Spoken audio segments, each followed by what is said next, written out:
সুপ্রিয় দর্শক, বিগত 16 বছর যাবৎ ভারত বাংলাদেশের খুবই ভালো একটি বন্ধু দেশ ছিল, কিন্তু বর্তমানে কেন ভারত বাংলাদেশের ভিতরে সাপে নেউলের সম্পর্ক হয়ে গেল সেটা আমাদের সকলেরই অজানা নয়। জুলাইয়ের ছাত্র আন্দোলনে সাবেক প্রধানমন্ত্রী স্বৈরাচারী শেখ হাসিনা বাংলাদেশ থেকে পালিয়ে ভারতে আশ্রয় নেয়, আর এরপর থেকেই শুরু হয় সব জলঘোলা।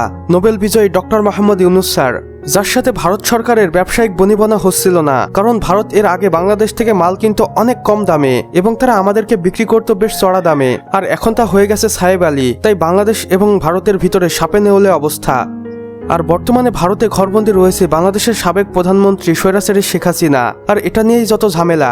বর্তমানে ভারত সরকার বাংলাদেশের সাবেক প্রধানমন্ত্রী স্বৈরাচারী শেখ হাসিনাকে না পারছে নিজের দেশে রাখতে, আর নাইবা পারছে বাংলাদেশে ফেরত দিতে। কেননা বিগত 16 বছর ধরে মোদি এবং হাসিনা বেশ বন্ধুত্বপূর্ণ সম্পর্ক বজায় রেখে চলেছে। আর এখন বর্তমানে দিল্লির সবচেয়ে বড় মাথা ব্যথার কারণ হচ্ছে সাবেক স্বৈরাচারী প্রধানমন্ত্রী শেখ হাসিনা। আর বর্তমানে একটি সংবাদ মাধ্যমে ভারতীয় এক নেতা বক্তব্য দিয়েছেন, আমরা আর হাসিনাকে কোনোভাবে রাখতে চাই না, তাকে ইন্ডিয়া ছেড়ে চলে যেতে হবে এবং তিনি কোথায় যাবেন সেটা একদমই ব্যক্তিগত তার ব্যাপার।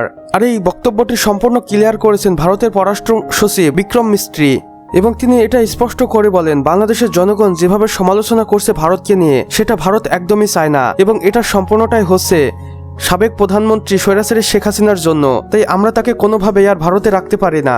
এতে আমাদের উভয়েরই ক্ষতি হবে, যা সত্যি দুই দেশকে শত্রুতে পরিণত করতে পারে। আর শুধুমাত্র একজন মানুষের জন্য কোনোভাবেই আমরা একটি দেশের সাথে সম্পর্ক নষ্ট করতে পারি না, এমনটাই বলেন ভারতের পররাষ্ট্র সচিব বিক্রম মিস্ত্রি। বাংলাদেশের সাবেক প্রধানমন্ত্রী স্বৈরাচারী শেখ হাসিনা ভারতের ক্ষমতায় বাংলাদেশের মানুষের উপরে যে জুলুম করেছে তারই প্রতিফলন এখন দেখা যাচ্ছে, এবং সকলে বেশ আগ্রাসিত হয়ে রয়েছেন স্বৈরাচারী শেখ হাসিনার উপর, কারণ তিনি বাংলাদেশিদের সাথে এতটাই জুলুম করেছেন যে বাঙালিরা তাকে কখনোই ভুলবে না, এবং লুটপাট করে দেশটাকে পুরো ফাঁকা বানিয়ে দিয়েছে।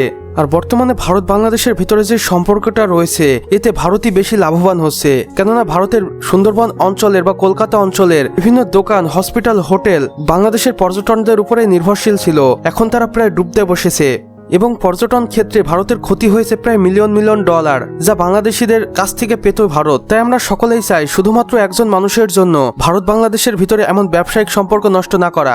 আবার অনেকেই বলছে শুধুমাত্র স্বৈরাচারী শেখ হাসিনার জন্য ভারত বাংলাদেশের সাথে যা করছে সেটা সত্যি অবাক করার মতো, কেননা দুই দেশের ভিতরে ব্যবসায়িক সম্পর্ক বেশ ভালোই ছিল, কিন্তু যবে থেকে স্বৈরাচারী শেখ হাসিনা ভারতে অবস্থান করছে তখন থেকে ভারত বাংলাদেশের ভিতরে একটি টালমাটাল অবস্থা, যা সব মিলিয়ে দুই দেশের অর্থনৈতিক খাতকে দুর্বল করছে। সুপ্রিয় দর্শক, আমাদের আজকের ভিডিও এতটুকুই। ভিডিওটি ভালো লাগলে অবশ্যই একটি লাইক করে দিবেন এবং কমেন্ট বক্সে লিখে জানান কেমন হয়েছে, এবং আপনার মূল্যবান মতামত জানাতে ভুলবেন না। আর যদি চ্যানেলে একদমই নতুন হয়ে থাকেন তাহলে অবশ্যই সাবস্ক্রাইব করে পাশের বেল আইকনে ক্লিক করে দিন। সম্পূর্ণ ভিডিও দেখার জন্য আপনাকে অসংখ্য ধন্যবাদ।